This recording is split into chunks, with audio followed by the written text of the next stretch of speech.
A fisionomia desta menina é a de uma rainha, algo que se vê talvez uma vez na vida.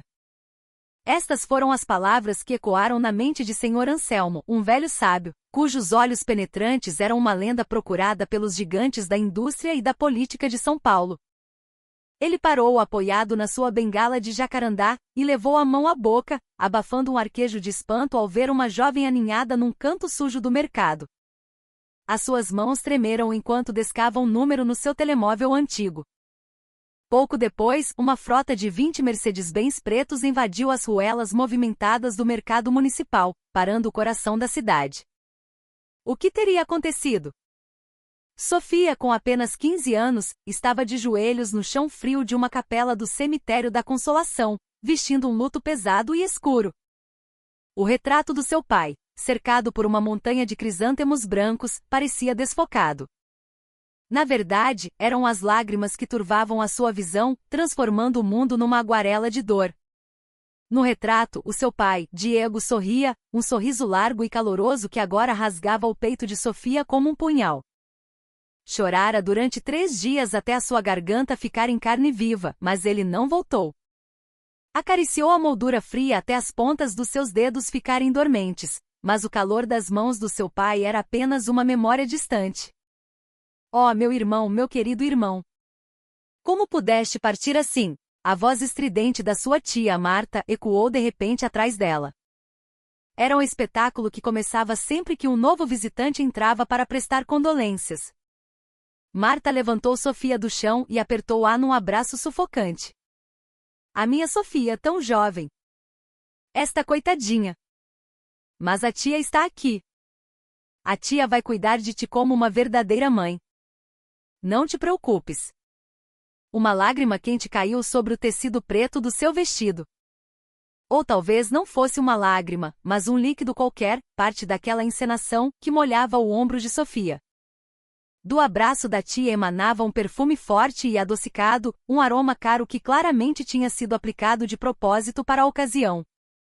Que anjo, aquela tia! Adotar a filha do irmão assim, sussurrou um visitante a outro. É verdade. Hoje em dia, quem faria uma coisa dessas? Mesmo sofrendo a perda do irmão, a sua primeira preocupação é a sobrinha. Uma alma verdadeiramente boa. Os visitantes afastaram-se murmurando elogios. Assim que desapareceram, a atitude de Marta mudou 180 graus. Empurrou Sofia bruscamente, como se estivesse a livrar-se de algo sujo. Limpa esse nariz, miúda. Que nojo! As pessoas estão a olhar. As suas palavras eram tão frias que pareciam impossíveis de vir da mesma pessoa que a abraçara momentos antes. Sofia ergueu o olhar, atordoada, e encontrou os olhos gelados da tia a fitá-la de cima. O teatro de Marta continuou nos dias que se seguiram ao funeral, quando voltaram para o apartamento dela na Moca. Sofia, acorda. A tia fez o pequeno almoço. Todas as manhãs, às 7 em ponto, Marta acordava-a com uma mesa posta. Pão na chapa, queijo Minas, mamão e café com leite. À primeira vista, parecia um gesto de carinho. Come bem, querida. Tens de comer para a tia ficar descansada. Contudo, assim que Sofia saía para a escola, Marta revelava a sua verdadeira natureza. Esparramava-se no sofá da sala, com o telemóvel colado à orelha. Alô? É do departamento de indenizações da construtora? Não, eu quero saber quando é que o dinheiro do acordo vai sair. O quê? Ainda estão a analisar a papelada? A sua voz subia de tom a cada palavra. Uma pessoa morreu e vocês ainda estão preocupados com papéis? Acelerem isso, por favor. Sim, ele tinha uma filha. Uma criança. Mal desligava, já estava a discar outro número. Desta vez, a seguradora. Estou a ligar para confirmar o valor da indenização do seguro de vida. 300 mil reais? E quando exatamente será depositado? Daqui a 20 dias? Essa data é certa, não é? Marta olhava fixamente para o calendário na parede da cozinha. Um grande círculo vermelho, desenhado com um marcador, envolvia a data. Todas as noites, ela adormecia a contar os dias que faltavam. Quando Sofia voltava da escola, a máscara de tia carinhosa voltava a ser usada. Bem-vinda, querida. Como foi a escola hoje? Os teus amigos disseram alguma coisa? Fingia interesse, fingia preocupação. Mas Sofia sabia. Os olhos da sua tia não a viam, olhavam através dela para algo muito além. As 3 semanas seguintes passaram de forma estranha e suspensa. A dor pela perda do pai era tão avassaladora que Sofia mal conseguia chorar, mas também não se deixava enganar pela farsa da tia. Todas as noites, adormecia a segurar a velha medalha de São Jorge que o seu pai nunca tirava do pescoço. O metal frio era a única coisa tangível que restava da sua presença. E então o dia chegou. 3 semanas depois, numa tarde chuvosa de outono, Marta estava na cozinha a lavar a louça. Parecia uma tarde como qualquer outra. Sofia estava a almoçar tardiamente, enquanto lá fora a garoa paulistana caía incessantemente. Bzzz. O telemóvel no bolso do avental de Marta vibrou. As suas mãos pararam. Secou-as apressadamente no tecido e pegou no aparelho. Uma única mensagem de texto. Ao ler as palavras no ecrã, os seus olhos brilharam. Confirmação de depósito, acordo construtora e seguro de vida. Valor, R$300 mil. Ela verificou o número mais uma vez. 300 mil. Os zeros estavam todos lá. Um sorriso malicioso curvou seus lábios. As suas pupilas dilataram-se com a cobiça. Num instante, caminhou a passos largos até Sofia. Os seus passos soavam mais pesados e agressivos do que o normal. Sofia ergueu a cabeça, os olhos cheios de surpresa, ainda com um bocado de arroz na boca. Parecia tão pequena, tão frágil. Mas para Marta, ela era apenas um fardo, um obstáculo. Clang! Marta arrancou-lhe o garfo da mão sem cerimônia. Tia, o que se passa? Eu estou a comer. Em vez de responder, Marta começou a pegar nos pratos da mesa, um por um. O prato de feijão, a salada, a tigela de arroz. Despejou tudo violentamente no lava-loiça. O som da comida a cair fez um eco úmido na cozinha. Sofia olhava para a tia, incrédula. O teatro nojento acabou, disse Marta, a voz ríspida. Do que é que estás a falar? Marta bateu com a mão na mesa. O dinheiro entrou. O dinheiro da morte do meu irmão. 300 mil? O rosto de Sofia ficou branco como cera. Isso quer dizer. Cala a boca. Marta agarrou-a pelos cabelos e forçou-a a levantar-se. Sofia gemeu de dor, mas a tia não se importou. Ouve bem. Esse dinheiro agora é meu.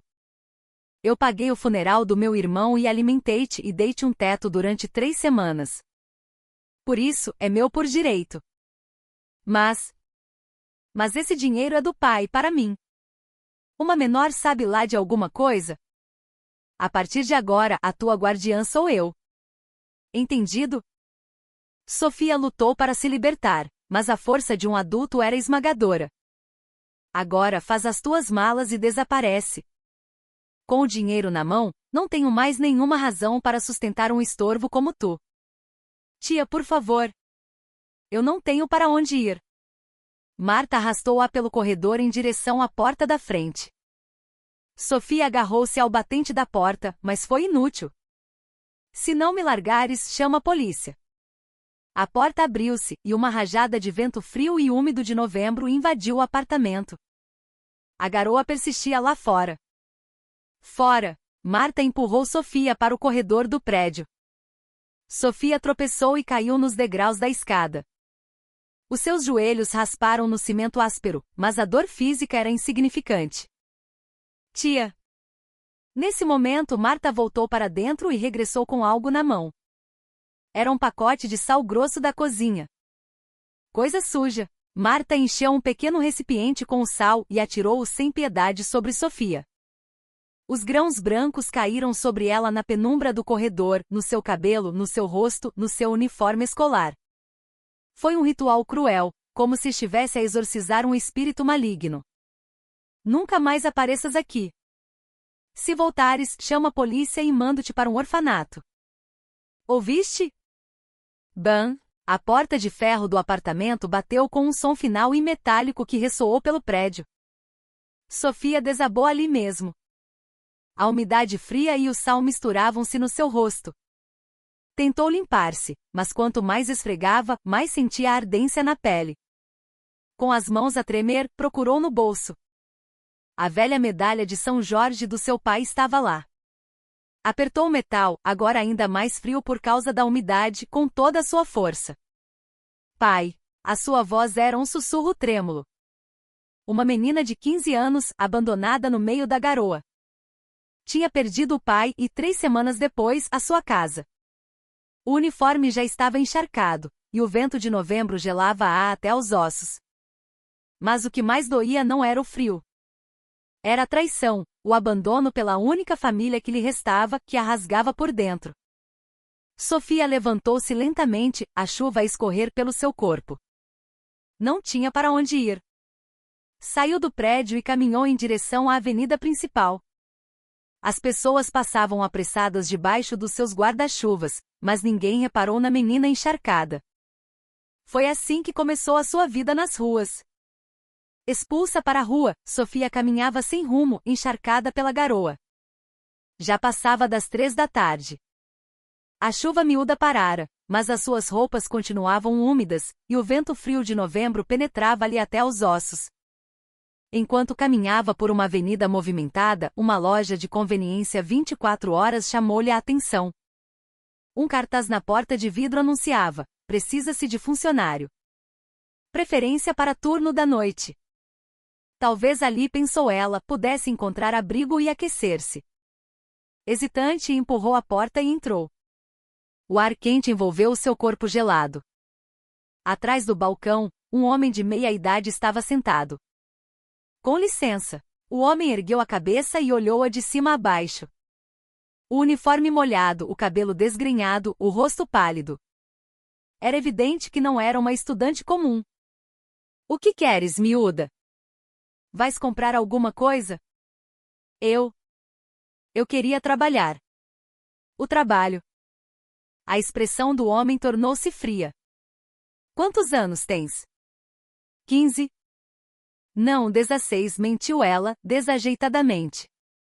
O homem soltou um riso de escárnio. Deixa-me ver a tua identidade. Com as mãos trêmulas, Sofia tirou a sua carteirinha de estudante do bolso. O homem pegou nela e examinou-a por um longo momento. 15 anos.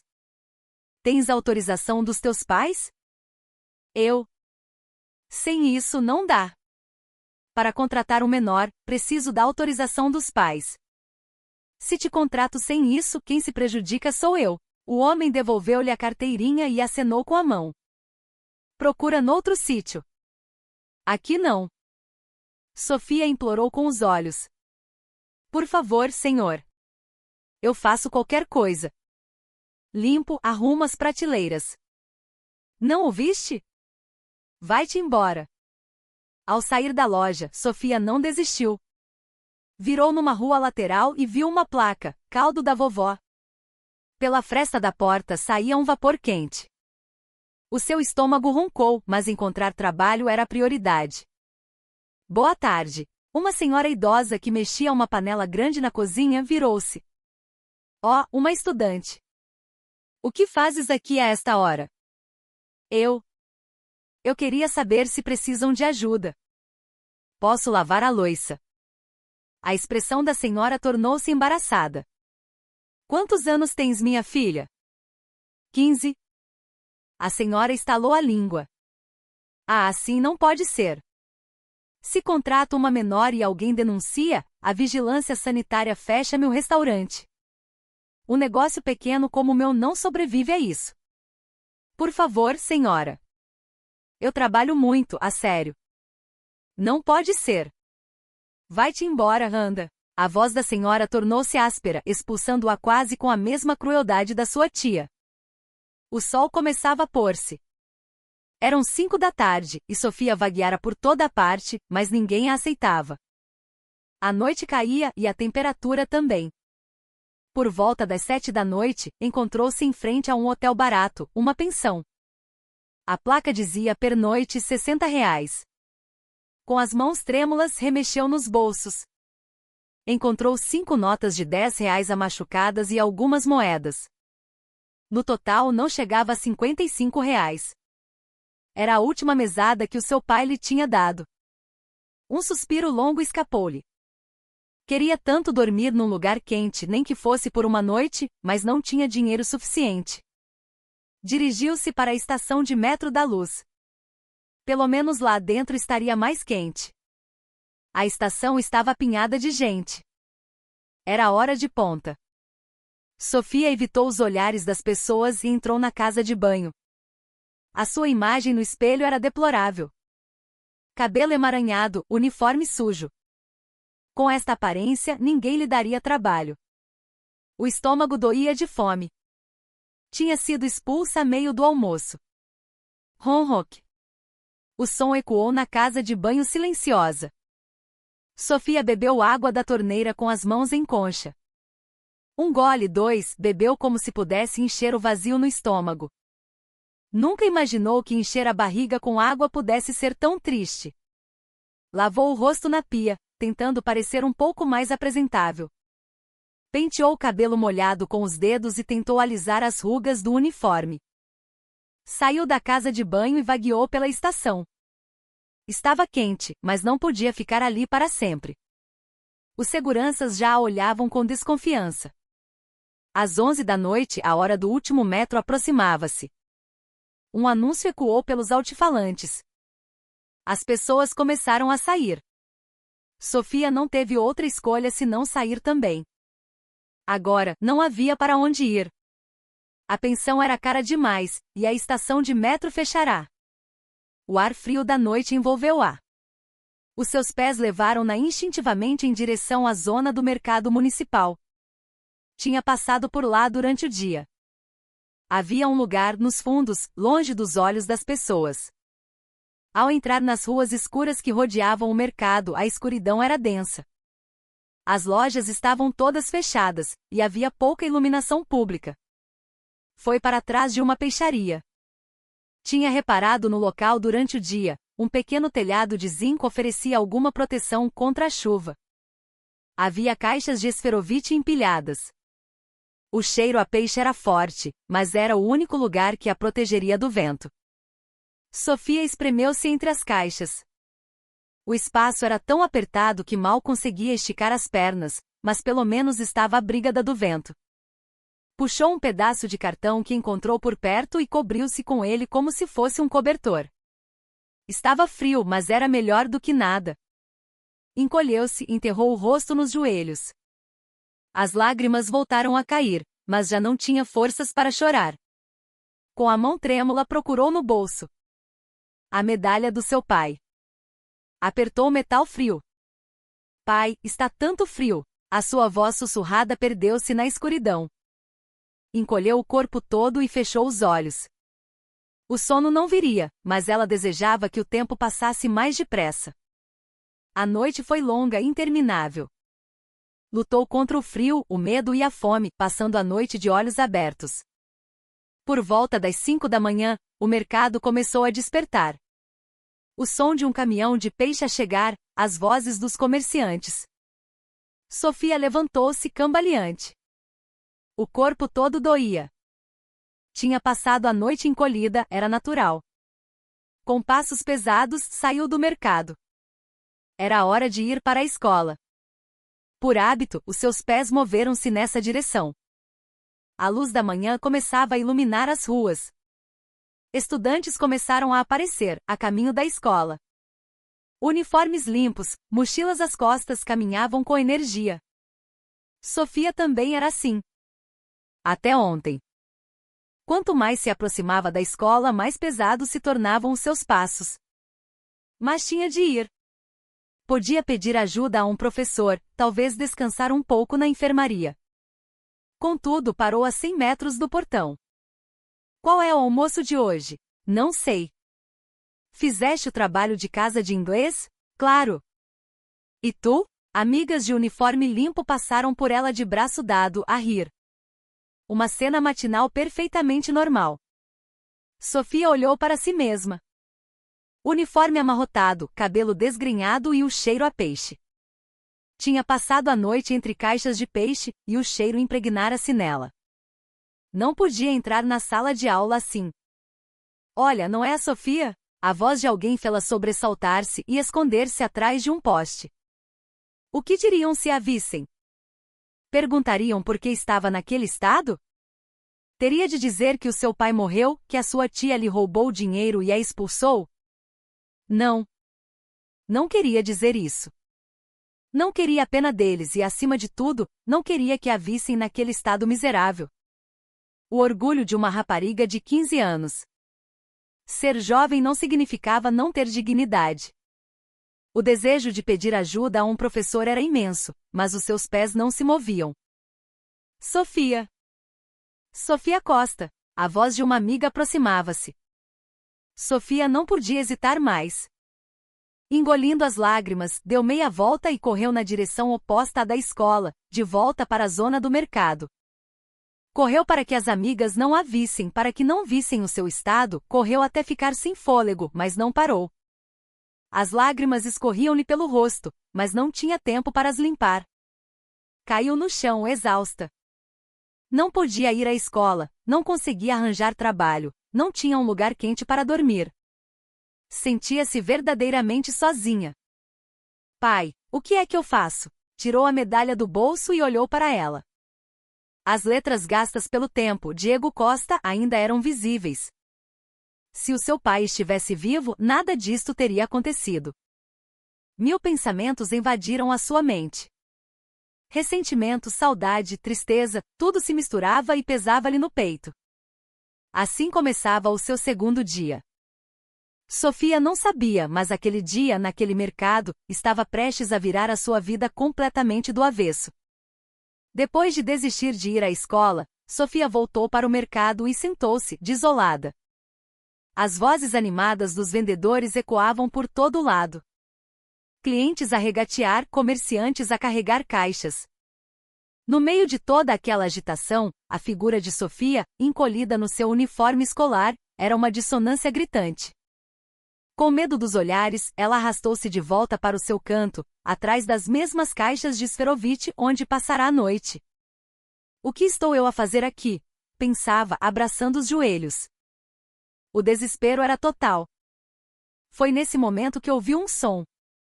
Taque. Taque. Taque. O som rítmico de uma bengala a bater no chão aproximava-se.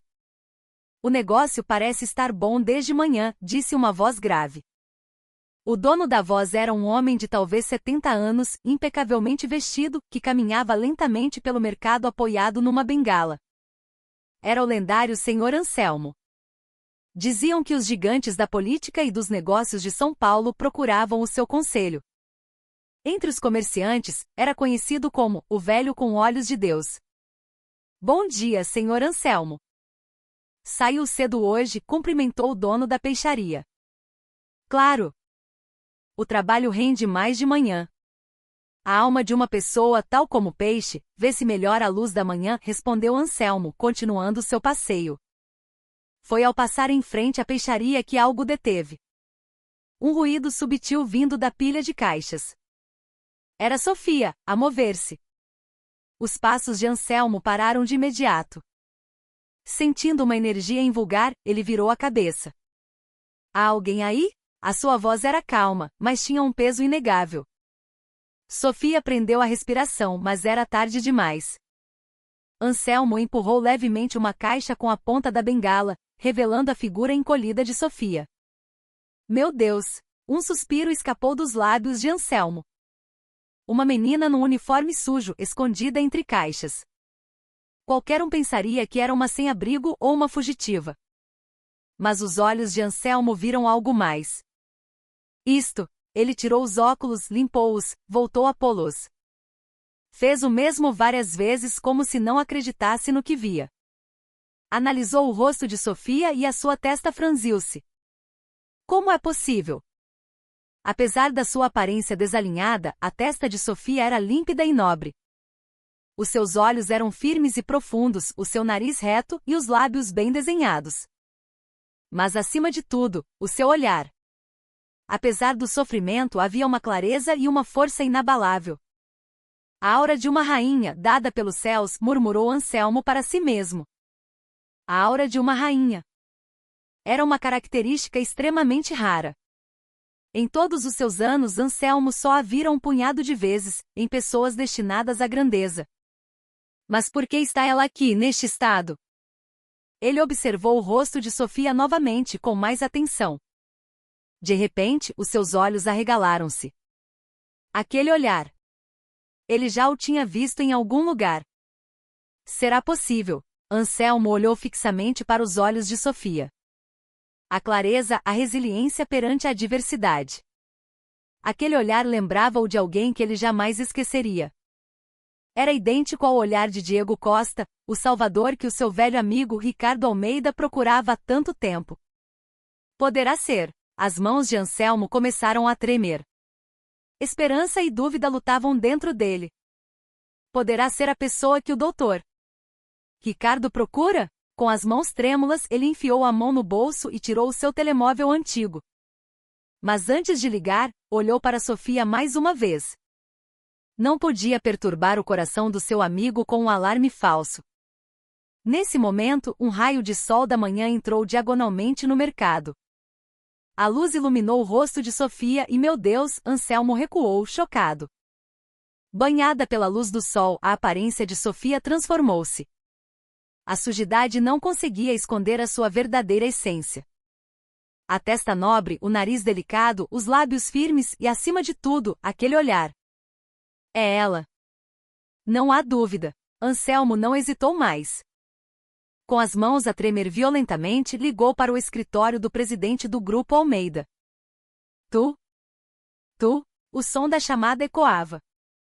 Naquele momento, no seu escritório no topo de um arranha-céus na Avenida Paulista, Ricardo Almeida olhava pela janela panorâmica para o horizonte de São Paulo. Doutor Ricardo, é o senhor Anselmo na linha, disse a sua secretária. Ricardo olhou para o telefone, suspirou e atendeu. Anselmo. Doutor Ricardo. Doutor Ricardo. A voz excitada de Anselmo explodiu do outro lado da linha. Eu via. No mercado. Uma criança com um olhar idêntico ao de Diego Costa. A expressão de Ricardo endureceu. Outra vez essa conversa. Não. Desta vez é a sério. Eu analisei pessoas toda a minha vida, mas um olhar como este só o vi em Diego Costa. A voz de Anselmo estava cheia de convicção, completamente diferente da sua calma habitual. Ricardo pousou a caneta. O seu olhar desviou-se para uma moldura de prata na sua secretária. Uma fotografia antiga dele e de Diego jovens com uniformes militares. Anselmo, disse Ricardo a voz baixa, nos últimos 30 anos, sabes quantas pessoas me disseste que se pareciam com o Diego? 27, senhor. 27 vezes a esperança, e 27 vezes a desilusão. Por favor, para com isso. Havia um cansaço profundo na sua voz. Mas Anselmo não recuou. Doutor Ricardo, desta vez é diferente. Esta menina. Ela tem a aura de uma rainha. A aura de uma rainha? O olhar de Ricardo vacilou. Anselmo só tinha mencionado essa característica 3 vezes na sua vida.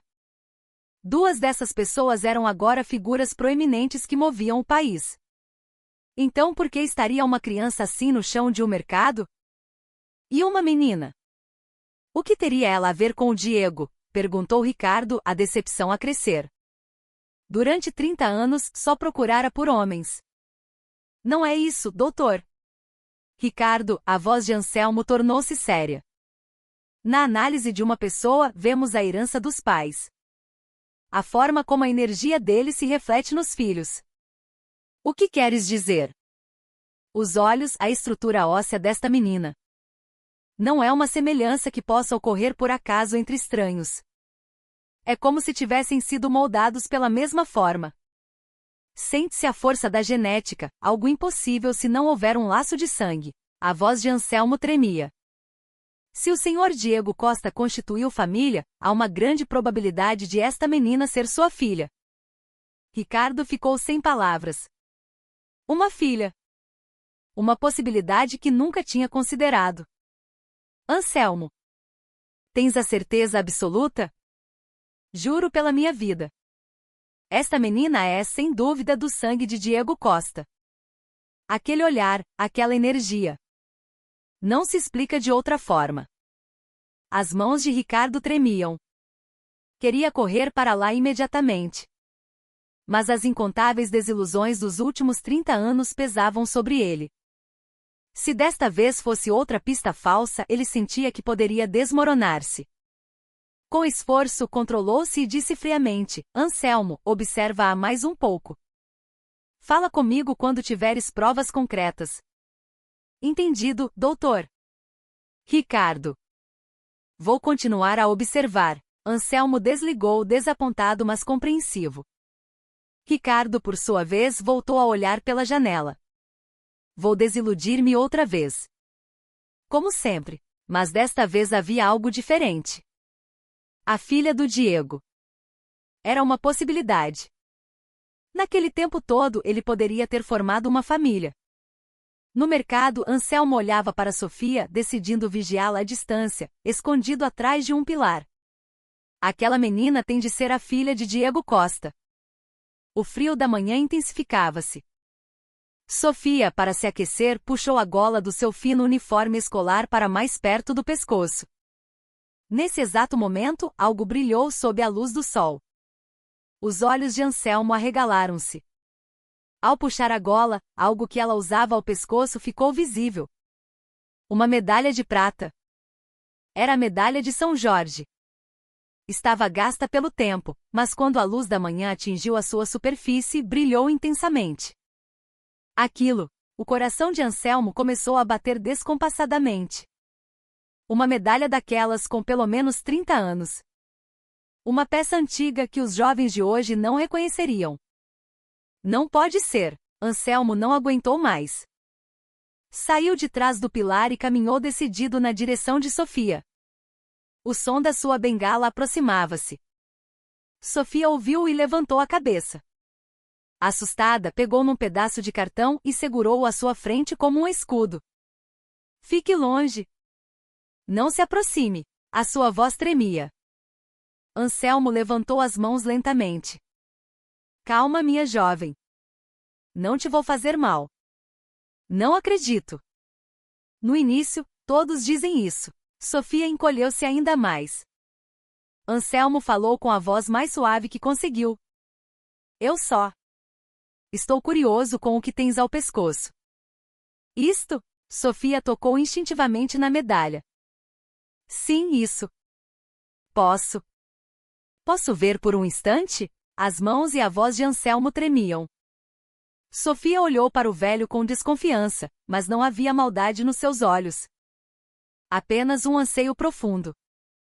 É do meu pai. Não posso dar-lhe. Ah, do teu pai. Então, pode só mostrar-me por um momento? Não a vou levar. Prometo. Anselmo pôs a mão trêmula sobre o peito num gesto de sinceridade. Sofia hesitou. Aquela medalha era a única recordação do seu pai. Mas o olhar do velho era tão suplicante. Só por um instante. Ela tirou a medalha do pescoço, mas segurou-a com força com medo que ele a arrancasse. Anselmo tirou uns óculos de leitura do bolso e colocou-os no nariz. Observou a medalha de perto. Estava muito gasta, mas as letras gravadas ainda eram legíveis. DIEGOCOSTA. 3 palavras que se destacavam claramente. Oh, meu Deus! O gemido escapou de Anselmo. As suas pernas cederam, e ele caiu de joelhos no chão. Senhor! Está bem? Sofia assustou-se e tentou ajudá-lo. Anselmo cobria a boca com uma mão. Diego Costa. É mesmo Diego Costa, murmurava ele. Senhor, conhece o meu pai? Os olhos de Sofia arregalaram-se. Anselmo, em vez de responder, recuou apressadamente. Minha jovem, espera um momento. Preciso de fazer uma chamada urgente. Apoiando-se na bengala, ele apressou-se para trás da esquina da peixaria. As suas mãos tremiam tanto que mal conseguia segurar o telemóvel. Finalmente descou o número. A chamada foi atendida ao primeiro toque. Doutor Ricardo, a voz de Anselmo soou baixa e urgente. Os meus olhos não me enganaram. Eu vi a medalha. É a medalha de Diego Costa. É a dele. Houve um silêncio do outro lado, seguido por um baque surdo. Doutor Ricardo? Doutor Ricardo. Momentos depois, ouviu-se uma respiração ofegante. Ricardo Almeida, chocado, levantara-se tão abruptamente que a sua cadeira caíra. O que foi que disseste? A medalha de Diego Costa. Sem dúvida. Eu vi com os meus próprios olhos. A voz de Ricardo tremia. Onde está essa menina agora? No mercado municipal. Está mesmo aqui perto. Não te mexas. Ninguém se mexe. A voz de Ricardo tornou-se desesperada. Vou para aí agora mesmo. Não deixes que lhe aconteça nada. Entendido? Sim, entendido. E Anselmo, não a percas de vista. Não a deixes fugir. Não se preocupe. Eu vou protegê-la. A chamada terminou. Anselmo guardou o telemóvel e voltou para onde Sofia estava. Mas o lugar estava vazio. O seu rosto ficou pálido. Menina! Olhou em volta freneticamente. Felizmente viu-a não muito longe, em frente a um pequeno restaurante, a olhar fixamente para o vapor que saía pela porta. Anselmo suspirou de alívio. A menina está com fome. Aproximou-se dela. Minha jovem. Sofia sobressaltou-se. Ah, senhor. Já terminou a chamada? Sim, desculpa. Era uma chamada importante. Anselmo tirou algumas notas de R$ 20 do bolso. Toma isto. Come um caldo quente. Sofia olhou para as mãos enrugadas de Anselmo e aceitou o dinheiro timidamente. O seu estômago roncou outra vez. Obrigada. De nada. Come bem. Anselmo observou-a entrar no restaurante. Doutor Ricardo, por favor, espere só mais um pouco. Ele sentou-se sob o toldo de uma banca de frutas do outro lado da rua, de onde podia ver Sofia, e esperou. Enquanto isso, na sede do Grupo Almeida, Ricardo Almeida olhava pela janela com o telefone ainda na mão. 30 anos. 30 anos à procura do rastro do homem que lhe salvara a vida. E finalmente, uma pista. Ele agarrou no seu casaco pronto para sair a correr. Mas ao pegar na maçaneta da porta parou. Algo não estava certo. Por que estaria a filha de Diego na rua, naquele estado? Se Diego estivesse vivo, nunca permitiria tal coisa. Ricardo respirou fundo e carregou no botão do intercomunicador. Diretor, venha ao meu escritório. Agora. Menos de 1 minuto depois, a porta abriu-se. Chamou o doutor. Ricardo? Mobilize os nossos homens. Agora mesmo. A voz de Ricardo era baixa e tensa. Enviem os nossos seguranças para o mercado municipal. Disfarçados de trabalhadores. Quero-os espalhados por todo lado. Sim, senhor. Entendido. Há lá uma menina de 15 anos. Vigiem-na 24 horas por dia. Não quero que um único fio de cabelo dela seja tocado. O diretor notou o tremor na voz do seu chefe. Em todos os seus anos de serviço, nunca o ouvirá assim. E comecem uma investigação. Quero saber por que é que ela está na rua, quem são os seus guardiões, onde está a sua família. Quero tudo em 3 dias. O rosto do diretor endureceu. Ele sabia, melhor do que ninguém, há quanto tempo o presidente procurava por aquela pessoa. 1 hora depois, uma carrinha velha parou à entrada do mercado municipal. 5 homens de fato macacos saíram. Pareciam trabalhadores comuns, mas a sua postura denunciava-os. Trocaram sinais discretos e dispersaram-se silenciosamente. Ninguém no mercado reparou. Um deles posicionou-se perto da peixaria, fingindo mover caixas, mas com os olhos fixos na janela do restaurante. Ele via Sofia lá dentro. Ela comia um prato de caldo, com uma voracidade que revelava dias de fome. O homem pegou num pequeno rádio. Base, aqui é o 3. Alvo localizado. A alimentar-se. Uma voz grave respondeu, recebido. Mantenham a vigilância. Ao mesmo tempo, a equipa de inteligência do Grupo Almeida estava em polvorosa. Encontrem-na. O nome provável é Sofia Costa. 15 anos. Numa hora, um dos analistas gritou: encontrei. Sofia Costa, 15 anos, aluna de uma escola em São Paulo. O nome do pai é Diego Costa. Um silêncio caiu sobre a sala. Diego Costa. O nome que procuravam há 30 anos. Verifiquem o estado atual de Diego Costa. Onde está ele agora? Registrado como residente em São Paulo. Trabalhador da construção civil. Esperem. O dedo do analista parou. O seu rosto ficou pálido. O quê? Diz. Declaração de óbito. Registrada há 3 semanas. O diretor do departamento fechou os olhos. 30 anos de espera e chegaram tarde demais. Como vou dizer isto ao doutor? Ricardo? A sua voz tremeu. Imprimam tudo. E o guardião legal? Registrado como? Tia Marta Soares. Se há um guardião, por que está a menina na rua? Verifiquem as transações financeiras de Marta Soares. O último mês. Momentos depois, a resposta chegou. Senhor, há um depósito de grande valor há 3 semanas. 300 mil reais. Indenização da construtora e seguro de vida. O diretor verificou a data. Exatamente na altura da morte de Diego Costa. Puxem as imagens das câmaras de segurança da zona do mercado dessa noite. O ecrã mostrou imagens a preto e branco.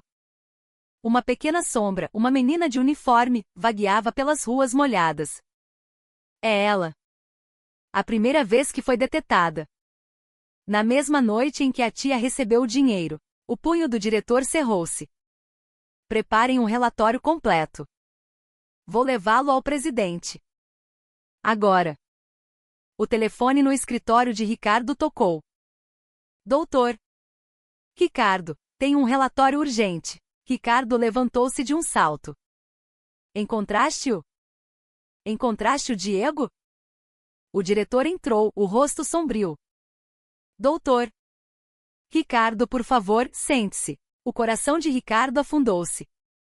Confirmamos a identidade da menina. Sofia Costa, 15 anos. O pai dela era Diego Costa.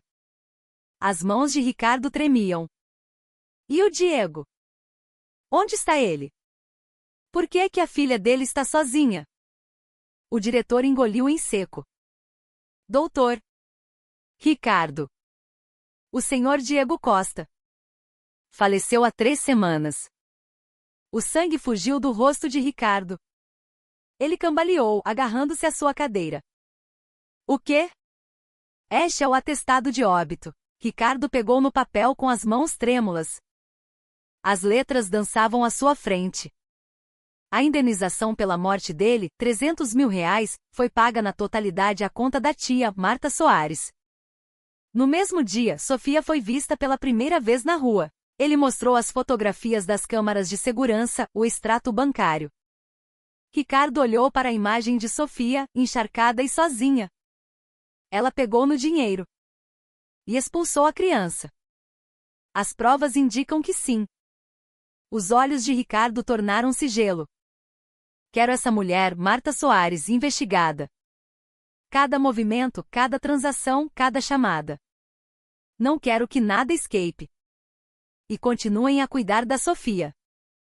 Certifiquem-se de que ela come. Que não passa frio. A sua voz era urgente. Façam-no agora. Naquela noite e nas noites seguintes, um saco de plástico aparecia misteriosamente ao lado de Sofia. Dentro, um pão com queijo e um pequeno termo com café com leite quente.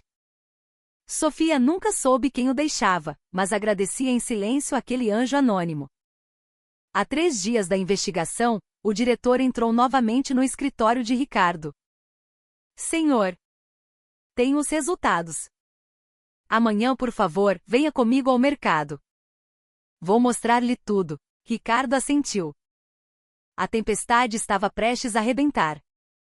Na manhã seguinte, um único Mercedes-Benz preto parou discretamente perto do mercado municipal.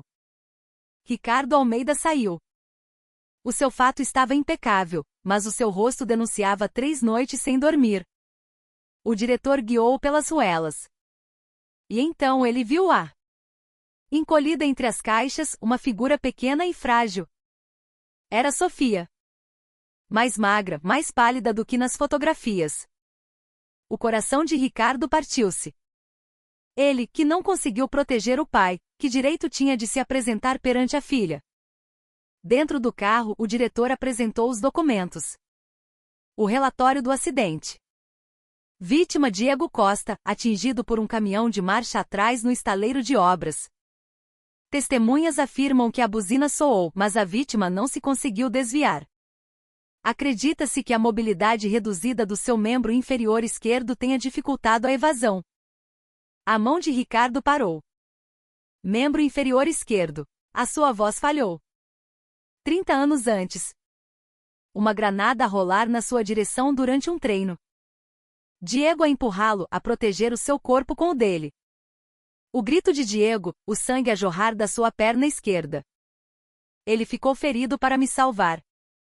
E morreu por causa dessa mesma ferida. As lágrimas escorreram pelo rosto do homem de 50 anos. Fui eu. Eu matei o Diego. Depois de um longo silêncio, ele recompôs-se. Mostra-me o resto. O diretor mostrou os extratos de Marta. Compras em boutiques de luxo no shopping JK Iguatemi, jantares caros, tratamentos de spa. E por fim, a escritura de uma loja. Comprou uma loja no coração do mercado. 200 mil reais. O nome da loja era Delícias da Marta. Ela usou o dinheiro da vida do meu amigo para abrir uma loja? A voz de Ricardo era um sussurro gelado. A inauguração é amanhã, senhor. Amanhã? Os olhos de Ricardo brilharam com uma fúria fria. Cancela todos os meus compromissos para amanhã. Convoca a equipa jurídica. Prepara os seguranças. No dia mais feliz dela, no seu ponto mais alto. É aí que vamos expor tudo. O carro afastou-se, deixando para trás a calma antes da tempestade. No dia da inauguração, a frente da loja Delícias da Marta estava coberta de coroas de flores. Marta, vestida com um vestido de seda roxo feito à medida, recebia os convidados com um sorriso radiante. Parabéns, Dona Marta! Que sucesso, diziam os vizinhos. Obrigada.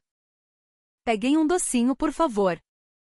Preparei 500 para distribuir por todo o mercado.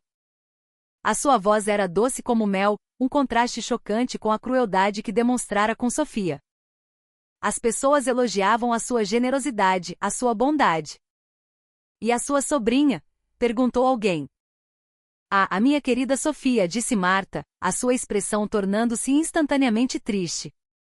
Mandei-a para um intercâmbio nos Estados Unidos. Era o sonho dela. Felizmente, o meu irmão tinha uns bons seguros. Usei o dinheiro para a educação dela e com o que sobrou, abri esta lozinha modesta. As pessoas olhavam-na com admiração. Que anjo! Cuidar assim da sobrinha. Marta deleitava-se com os elogios. Idiotas, pensava ela. Enganam-se tão facilmente. Enquanto isso, não muito longe, Sofia acordava dorida e com frio. O seu estômago roncava.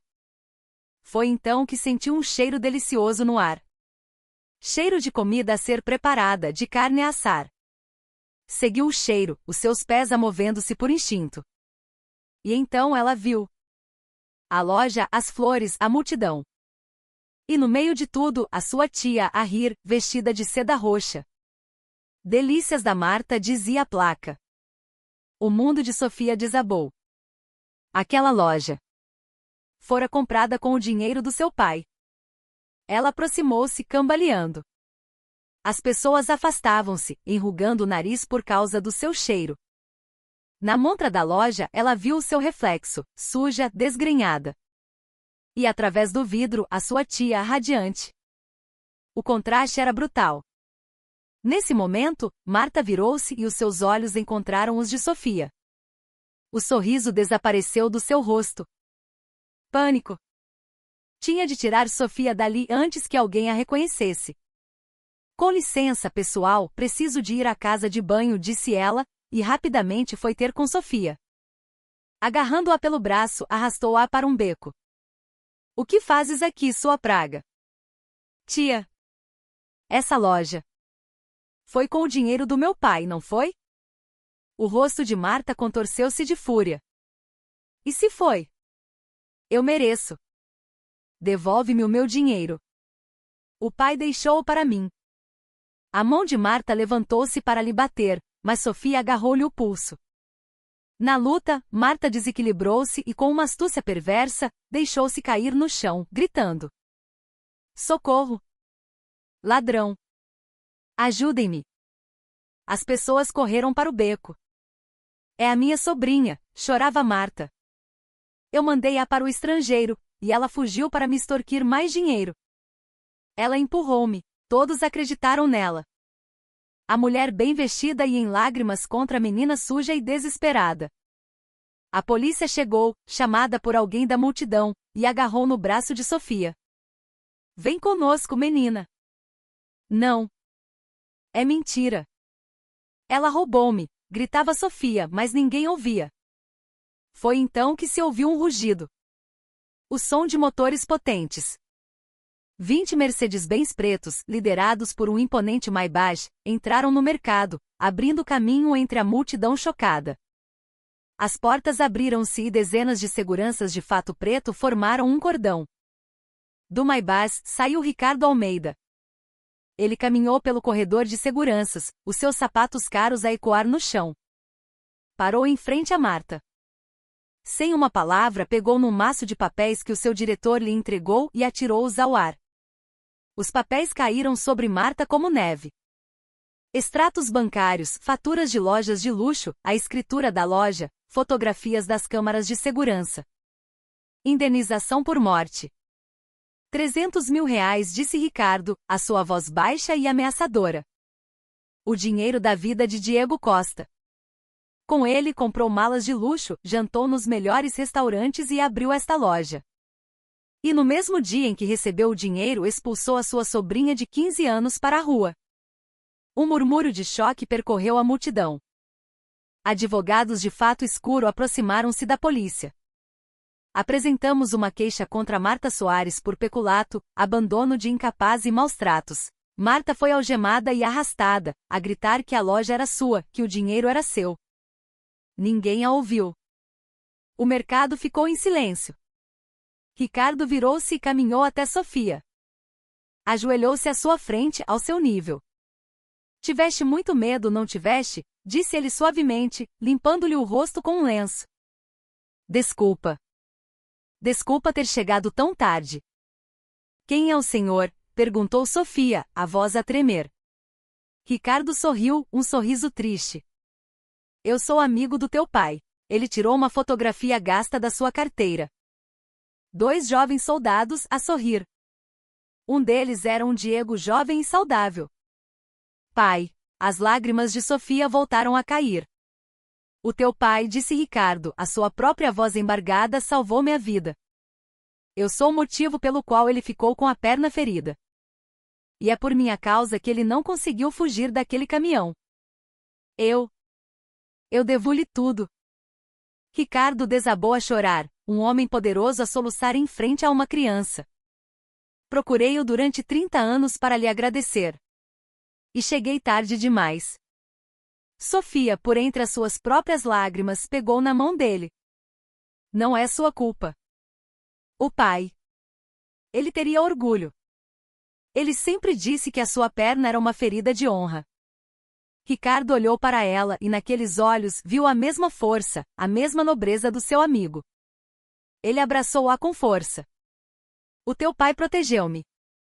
Agora eu vou proteger-te. Ele pegou nela ao colo, ela era tão leve, e levou-a para o Maybach. Vamos para casa. 20 anos depois. No escritório espaçoso e cheio de luz, uma mulher de 35 anos ajeitava a sua toga preta. Na lapela, um distintivo brilhava, Juíza Sofia Costa Almeida. Ela olhou para o seu reflexo no espelho. A menina assustada do mercado desaparecera. No seu lugar, estava uma mulher confiante e serena. A porta abriu-se. Era Ricardo, agora com o cabelo branco, mas com o mesmo olhar orgulhoso. Pronta para o teu primeiro julgamento, minha filha? Sim, pai. O teu pai. O Diego. Estaria tão orgulhoso. Eu sei. Os olhos de Sofia encheram-se de lágrimas, mas ela sorriu. Vou fazer com que ele se orgulhe. Ao sair, o seu olhar pousou na fotografia sobre a secretária. Os dois jovens soldados, a sorrir para a eternidade. Estou a ir bem, pai? Sussurrou ela. A luz do sol bateu na fotografia.